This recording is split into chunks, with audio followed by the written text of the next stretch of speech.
This government meeting is brought to you by Eastworks and our local cable subscribers.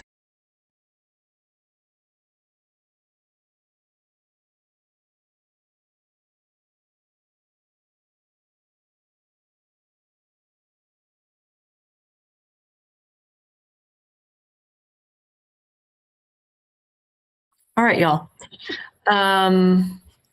Welcome to the EDIC meeting for February 17th, 2026. Thanks for being here. We are joined by City Planner Allison Manuel and Sophie Pratano, also from City Hall, and my friends. Having had a chance to review December's meeting minutes from Cassie, do I hear any discussion that we'd like to have about those, or shall we move directly into approving? Tom Brown. Just a couple of corrections on names, spelling, if you will. Okay. I noticed Jen Brupp in there. Cassie, that's G-E-N. Oh, thank you. Jen Brupp. Mm-hmm. And Dylan in the planners department. I think, if I'm not mistaken, Allison, it's D-I-L-L-O-N. Oh, I copied it from the city site. Because on the minutes, it's like D-Y-L-A-N. Yeah, I copied that from the city. So I think the correct spelling is D-I-L-L-O-N. Okay. And then on Matthew Gall, it's G-A-W-L-E. Thank you. That's it for me.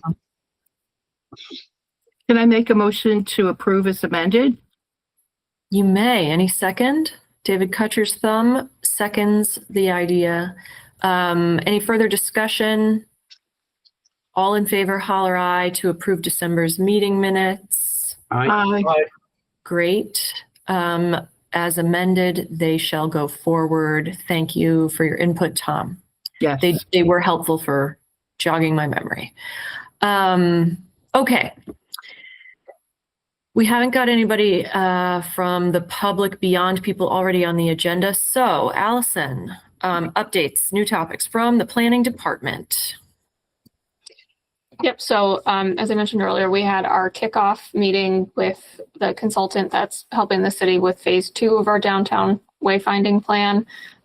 We had to do this phase 2 mostly because what was done in 2020 and 2021 was primarily focused on the sign appearance and design without any plan for where signs actually should be placed and what should be on them. And I don't know that the sign specifications were included in that 2020 plan either. So doing this sort of second phase will really get us where we need to be to actually get these signs made and installed. And the great, very exciting news is that for the first year, the state is offering capital funding through a grant that I'll be applying for in the beginning of June. So there is actually a funding source to have these signs made for the first time. So we'll be all over that, and this project we're doing now is going to tee us up perfectly for it. So I'm excited for that. It'll probably be very competitive. I know a lot of communities have done these plans, and we're all in the same boat of okay, well, now how do we pay for it? But maybe because our plan is extra fresh, it'll be well received. We shall see. We have some other upcoming grant applications too. It's sort of like what I call grant season right now. I have to turn around and look at my board because I have 7 of them listed. So it's sort of related, and it's in the list of topics I had included, but the Housing Choice Community Designation, that is something that the state offers to communities that meet certain housing production goals as well as satisfy a number of best practice criteria. Jeff Bagg had submitted back in 2018. I think it's a 3-year designation, maybe. They may have changed that. But we weren't eligible after that for a number of years. And I think this year we are finally eligible again. So we're going to be submitting that. And basically it gives us advantages when we're applying for other grants. And that is due at the end of next week. So I've got Dylan in the planning department here helping me out with that. And I'm looking forward to getting that in because it will also open us up for Housing Choice Community Capital Grants, which was how the original purchase of the Valley Bikes was funded back in 2019, I believe it was. So that would be good if we could unlock that extra funding as well.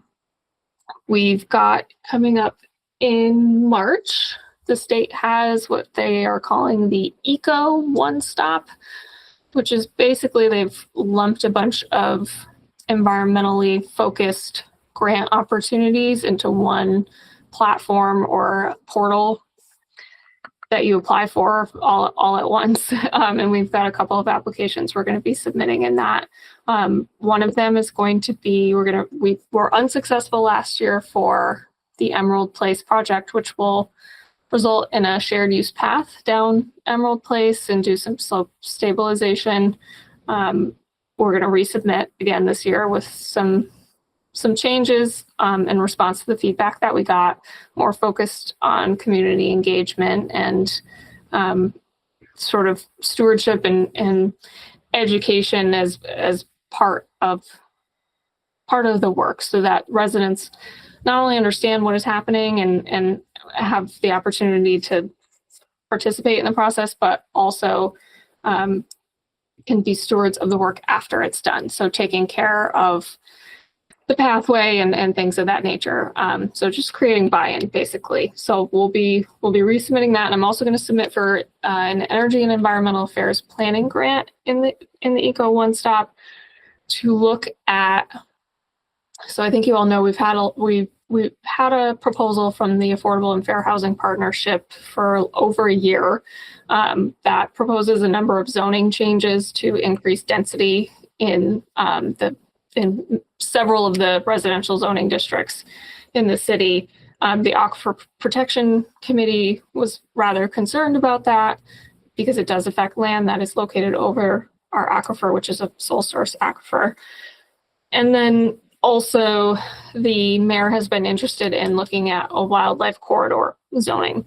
So in my mind, those three things can work together, but they could also not work together if effort isn't put in to make sure that there's not conflicts between each regulation. So my hope is that with an EEA planning assistance grant, I can get a consultant on board to sort of bring everybody to the table, talk about the disparate interests, and find a way to balance them and come up with some zoning changes that make everybody happier and hopefully nobody very unhappy.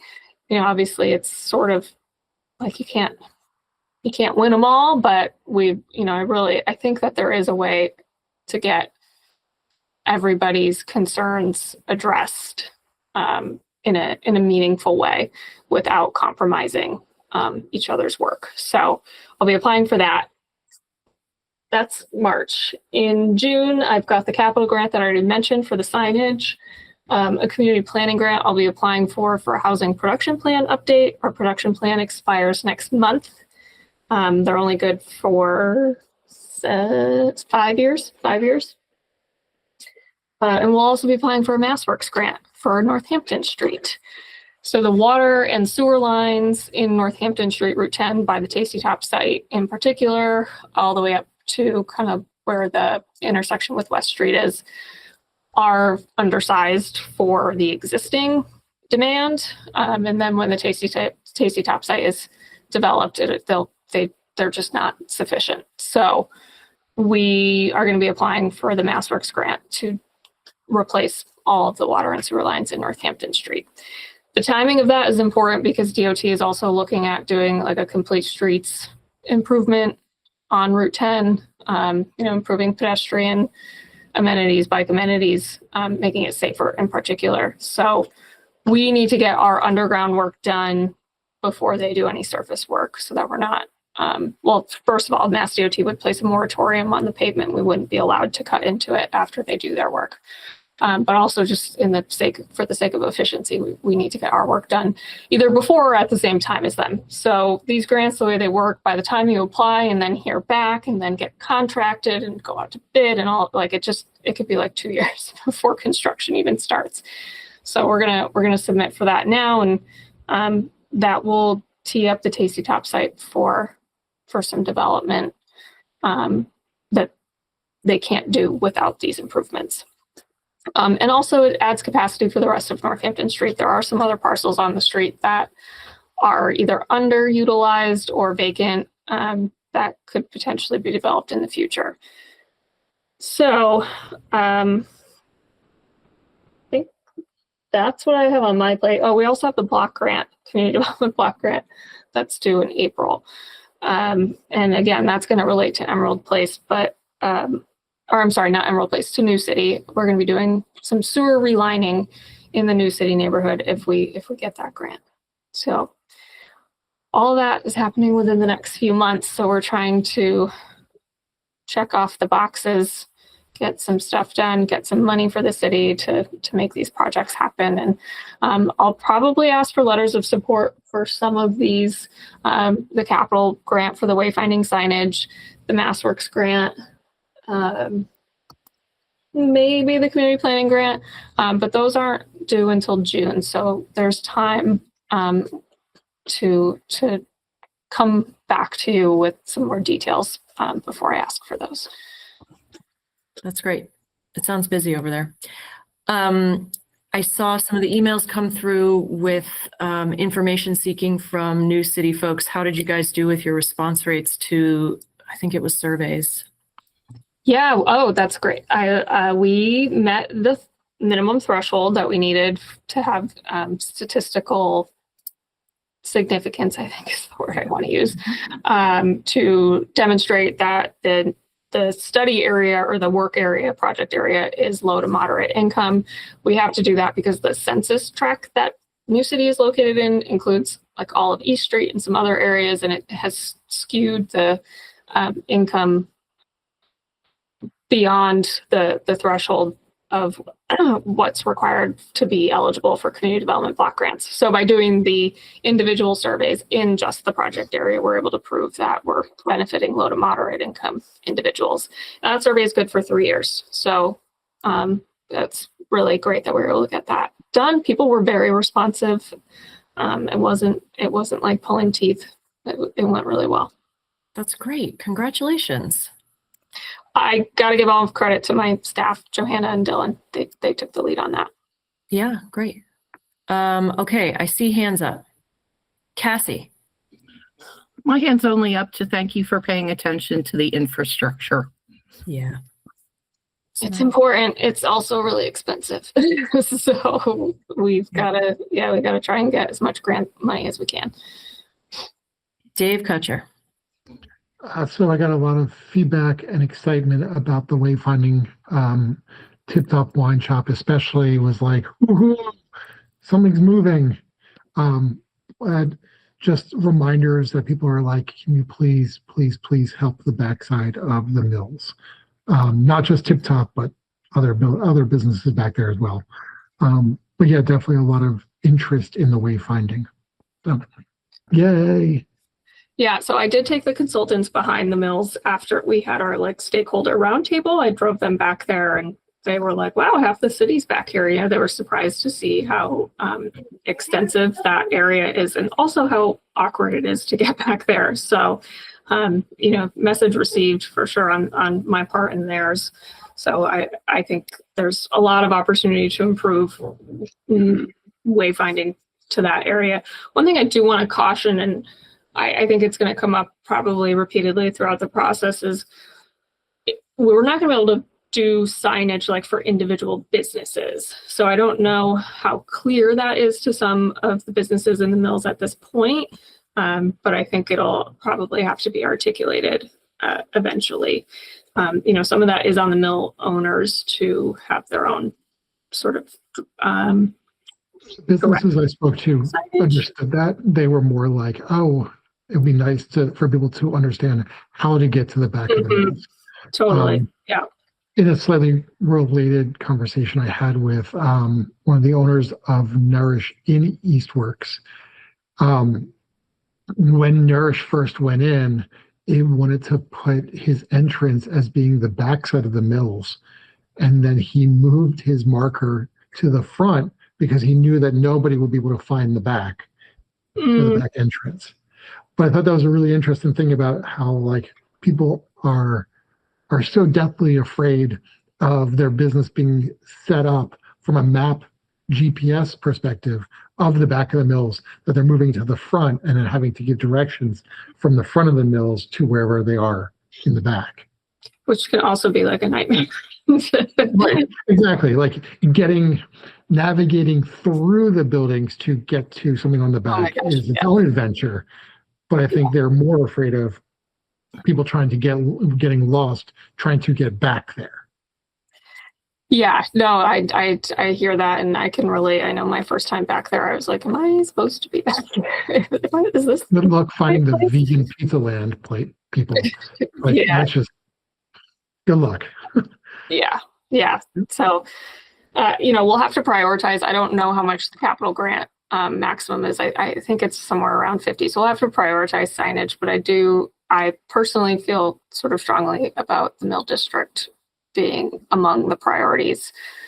But we'll see. That's, not ultimately my decision to make. This is kind of a carryover from that meeting, but I thought it was interesting, the discussion of how we break up downtown Easthampton. Like you have the Cottage Street area, you have downtown, and then you have the mills. And what is downtown? Like, I think it's currently defined as Union and Main, like stretching all the way from the thick spot down Main all the way to the Button Building. And then one of my suggestions was, I think that's actually two distinct areas, one being Union and one being Main. But then how will we do that? But yeah, it was an interesting conversation. It was more nuanced than I was expecting it to be. And I think the consultants were also surprised by how nuanced the conversation became. But it was good. It was really productive. It was a very productive meeting. When we were having those conversations for the phase 1 of the wayfinding project did you say it was in 2020 and 2021? Mm-hmm. Yeah, that's plausible.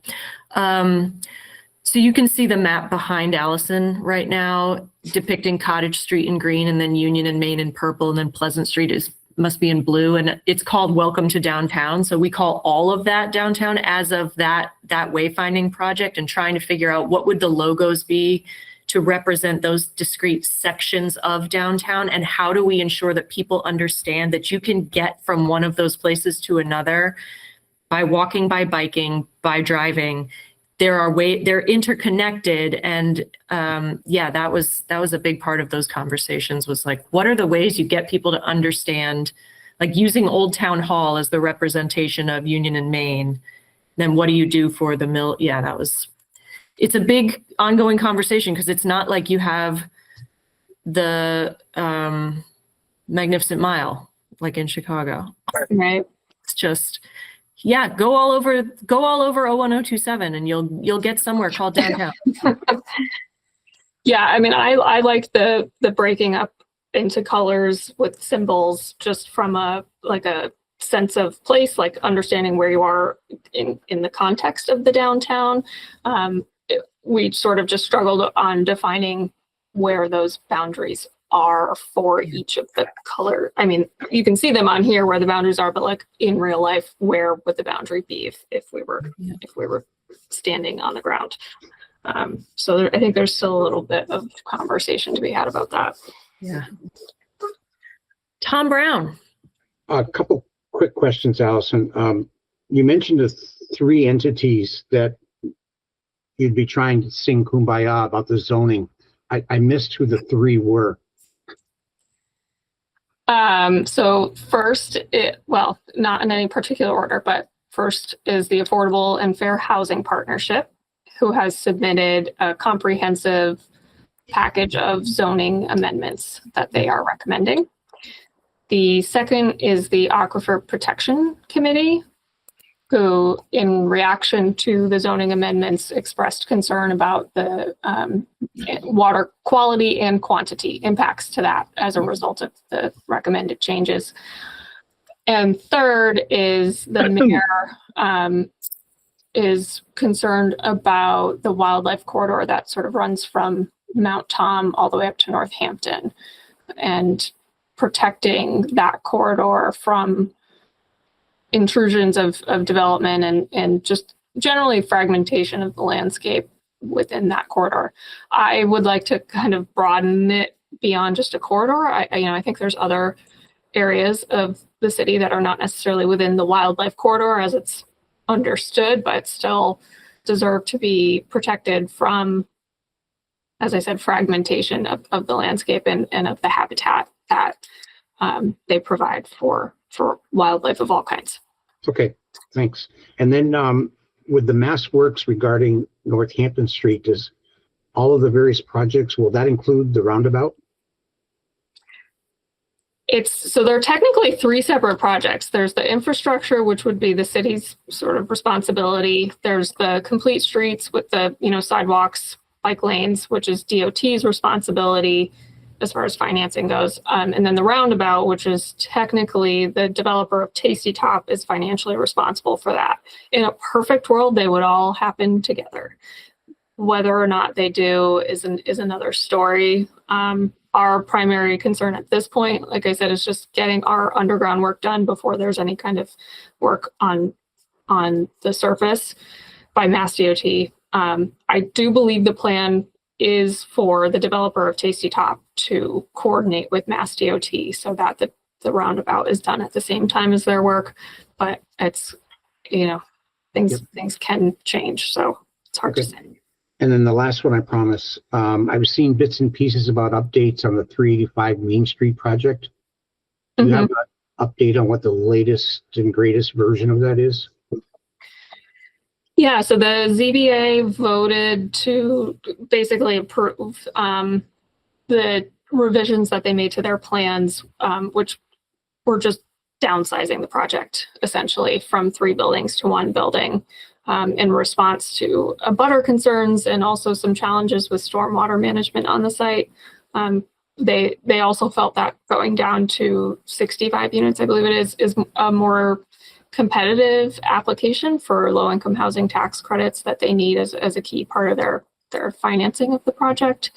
So they have downsized. I believe they're on like the tail end of the legal situation with the appeal, and seem to be gearing up for applying for the tax credits and hopefully working with the city to get the sewer connection that they need in Wamelco Way. So Great. moving forward slowly, but moving forward. Thank you.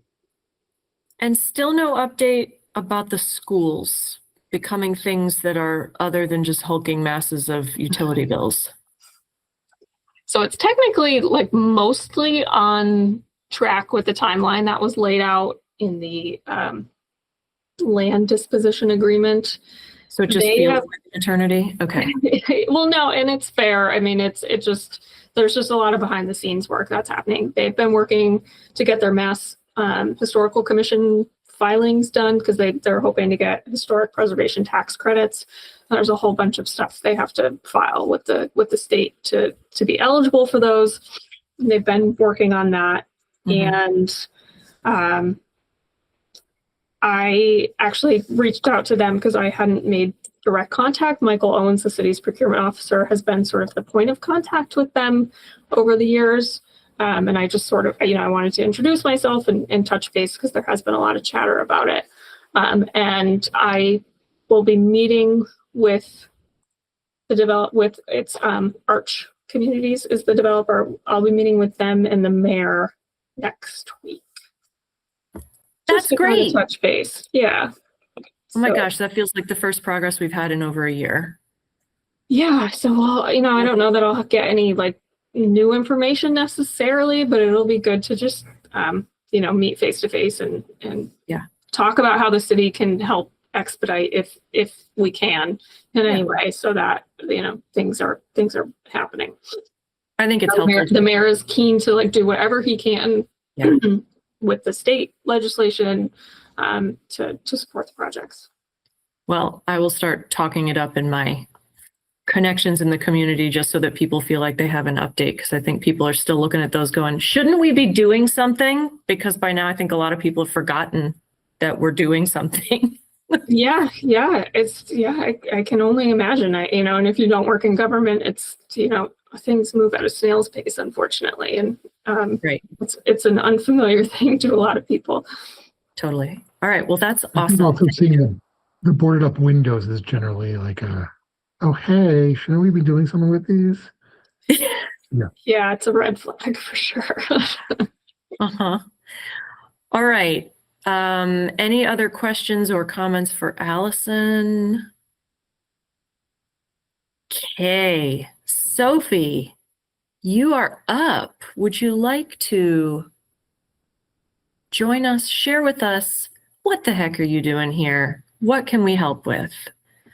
Sounds great. Thanks everyone for having me. My name is Sophie. I'm the sustainability coordinator for the city. I started back in this role in March of last year, and shortly after I started, Cassie had approached me to chat about a climate action plan business partner program that it sounds like her and Edic were collaborating on together. I think the last place that we left off with it, Cassie had created a template for businesses to basically fill out and indicate what actions they were taking to improve sustainability and green energy, things like that within their own businesses. They would basically submit the Google form. It would go to me. I would review it, and they would get approved and get a window decal sticker and some sort of electronic gift for their marketing materials to basically say that they are a partner of our climate action plan. And that kind of falls under our business actions for the climate action plan outreach to local businesses. So it sounds like where we last left off, it was a couple of months ago, prior to turnover in the mayor's office. Cassie was requesting some funds for the printing of the window decals, and given some kind of, again, turnover that was going on over there, I think the emails got overlooked. I've been thinking about a way to kind of bring that project back to the forefront, because I do think it would be a great idea and a great way to get our local businesses involved with the climate action plan. So I have a potential source of funding for the printing of the window decals. We are also doing a massive community first partnership program. And so we have grant funds available for local outreach that align with getting people involved with Mass Save home energy assessments. Mass Save does have a small business program as well. And with our grant funds, basically, if we add to the Google form something along the lines of got a Mass Save, business energy assessment, or something, related to weatherized the building or explored heat pumps or things like that, it would not be a problem at all for us to use some of our extra available grant funds to be able to print those window decals and start pushing the program out and get that moving.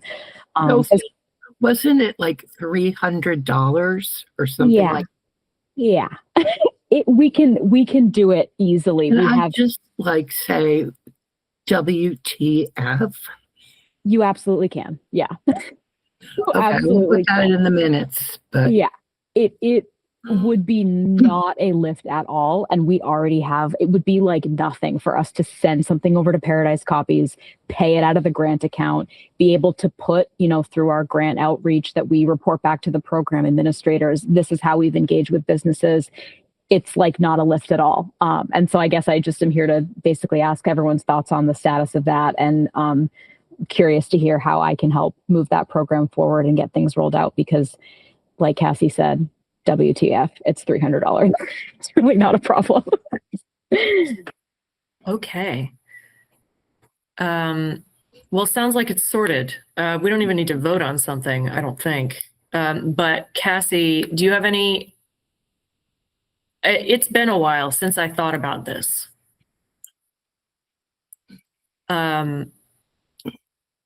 Did we looked at, like, we've already seen logos and stuff. We already have a plan. it was And it's already not really housed by us. It's you guys on the other committee?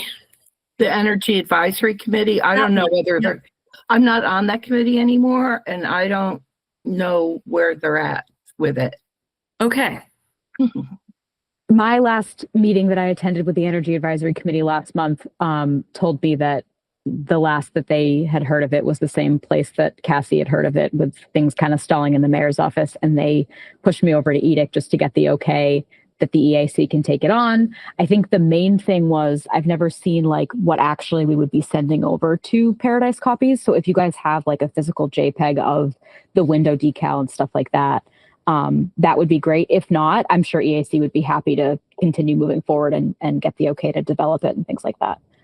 You designed it, Sophie, as I recall. We were going to use the Easthampton Climate Outreach Yeah. logo. Amazing. Super easy. Okay. I already have stickers for that. So they wouldn't even need like a new mock-up of the logo. It's even easier than we thought. Seems good. I'm not sure at this point what it would mean for EDIC to quote unquote take it on. I don't recall what we said about that. I don't remember writing a plan for that. I think we were just like hanging on the coattails of the EAC. Del Vecchio, you got an input?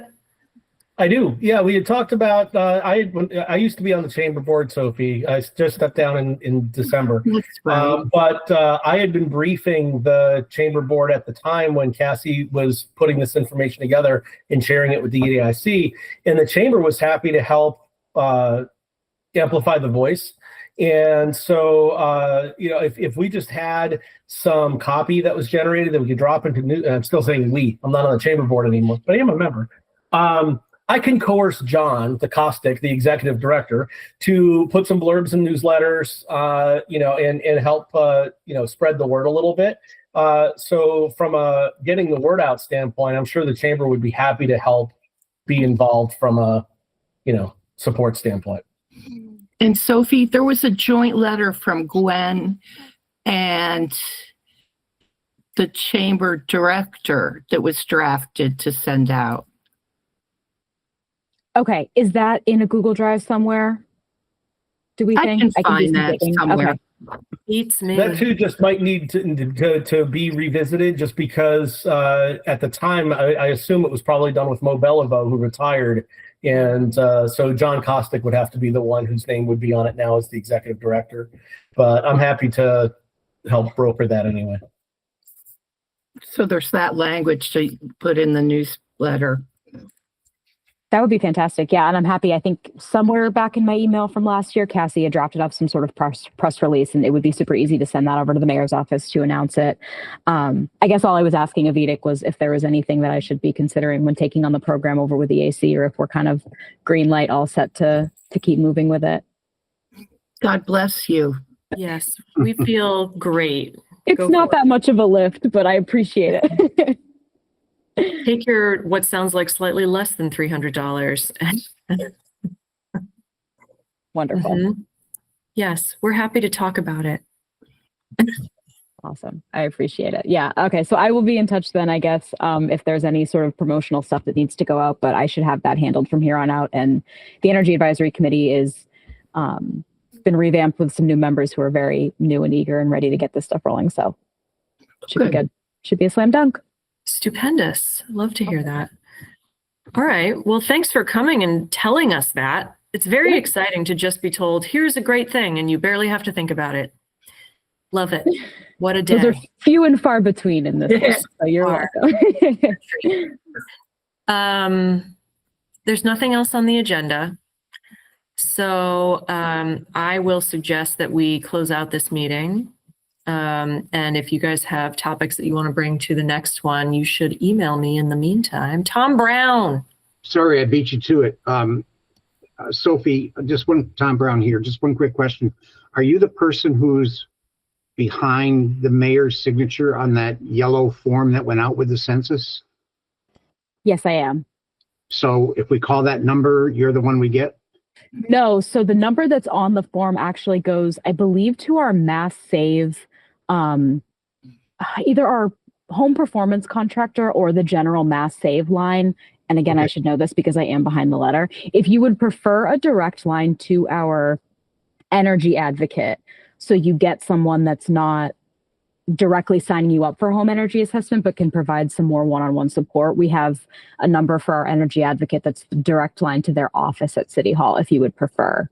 But you will get someone that the city is affiliated with this program, but it won't be my direct line. Okay.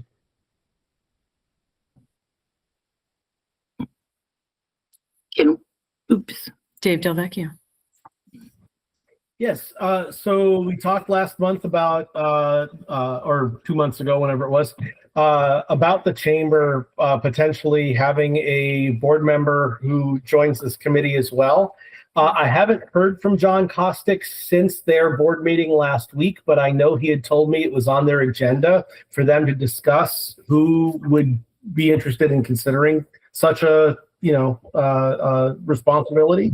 The question was, once they have the name, remind me of the process. And it wasn't that long ago that I took part in it, but do I just put them in touch with you, Gwen, or is there an application? Nope, there's an application on the easthamptonma.gov site under boards and agenda, boards and committees. Okay. There's an application form that gets submitted to the mayor's office, and then that gets forwarded on to the appointments committee from there.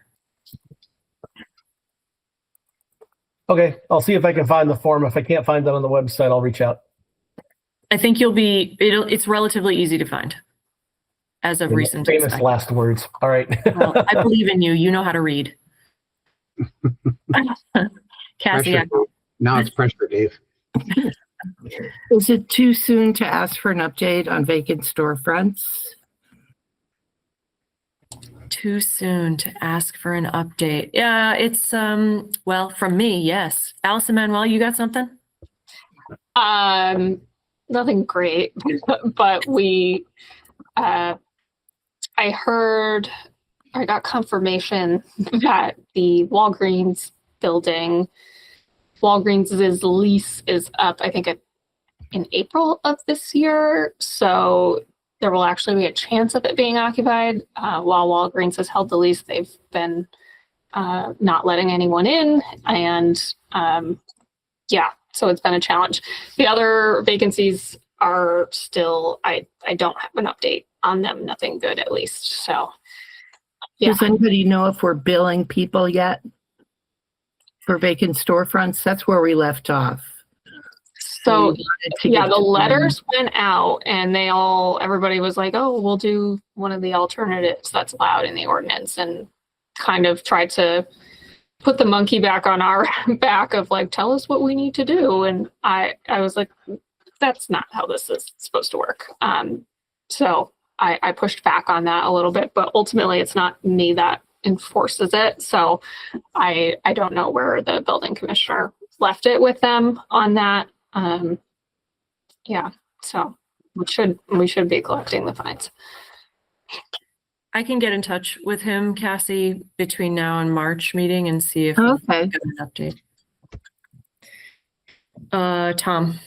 I think, Allison, one of the issues I raised at a previous meeting, and I guess there's not a lot we can do about it, but it's the, I guess I'll refer to them as the fake occupied storefronts, where something goes up in the window, a name goes up, it looks like something, but I could give you $100 for every person that walks to the door and you would be poor. So I don't, again, I probably not a lot we can do about it, but I think there's several of those on Main Street. Yeah, I will say the challenge with that is like even most vacant storefront programs, it's not necessarily about getting a tenant, it's just about activating the storefront so that it looks nice. So they are at least scratching that itch, but not all of the vacancies are seemingly occupied or otherwise. And ironically, the one that has no actual storefront, just like a big brick facade with overgrown hedges, applied to or suggested that they wanted to do the alternative of displaying public artwork. In the space. Yeah, so that's what I mean when I said like they tried to put it back on, and I was like, no, that's not like that's not what that was for. So That's amazing. Okay. Building commissioner to probably come to the next meeting to talk about that. And Cool. Consider it done. All right. Well, what an exciting end of meeting update. Let's do this again in about a month. Sounds great. What do you say? Like 4 weeks? let's do it on March 17th. Okay. Who would like to suggest we leave? When March 17th, I will be away. Oh my God. Does that mean we can't meet in March? Unless we get a new member before then. Dave, can we speed race this process and get them through an appointments I found committee? the page and I already sent it to John. Or if you want to change the meeting date to the 24th, if that works for people. my schedule for the last 2 weeks of March is highly awful. Highly awful. Okay. So that This last woman's 2 weeks, retired. last Okay. 2 weeks does include then the 17th. Yeah. So you have 2 people who can't make it on the 17th. Well, shall Oh, we good. do this in 2 months? You want to meet again in April? Let's do that. Okay. Yeah. All right. We'll give everybody some breathing room. Until then, thank you, Sophie. Thank you, Allison. We appreciate your time and brains.